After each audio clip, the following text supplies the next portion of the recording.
सध्या मी यूट्यूबला एक video share करतोय.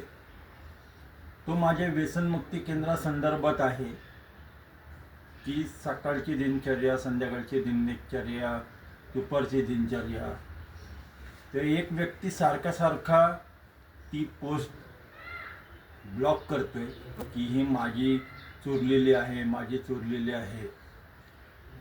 मी त्याला सांगेल, बाबा मी व्यसनमुक्ती केंद्र मी पण चालू केलेलं आहे.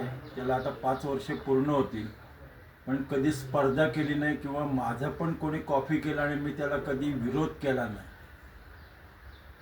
पुढे जायचं असेल तर विरोध न करता संघर्ष करून पुढे जायचं असतं.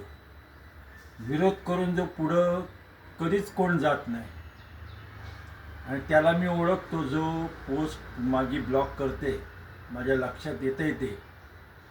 त्याला सांगेल की बाबा आपण नवीन आहोत या क्षेत्रात, तर कधी कोणाची गरज लागेल सांगू शकत नाही.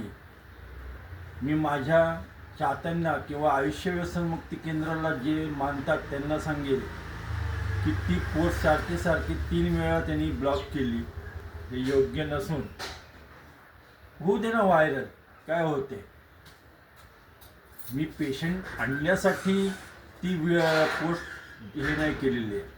माझ्याकडे पेशंट यायचे ते येणार, तुझ्याकडे पेशंट यायचे ते येणार. पण व्यसनमुक्ती केंद्र हा धंदा करू नका. हा हल्ली लोकांनी धंदा केलेला आहे. व्यसनमुक्ती केंद्र म्हणजे धंदा न करता मला कोणाला तरी ह्याच्यातनं बाहेर काढायचे, हा हेतू माझा नक्की आहे. माझा पैसे कमवण्याचा हेतू नाही ना. तर आत्तापर्यंत 5 वर्षात मी एक स्वतःची जागा घेऊन स्वतःचं व्यसनमुक्ती केंद्र चालू केलं असतं. आज पण मी भाड्याने व्यसनमुक्ती केंद्र चालवतो.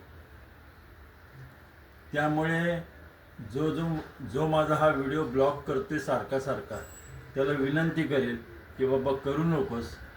पण शेवटी करायचं असेल तर तू कर. शेवटी ती परमेश्वराची इच्छा. धन्यवाद.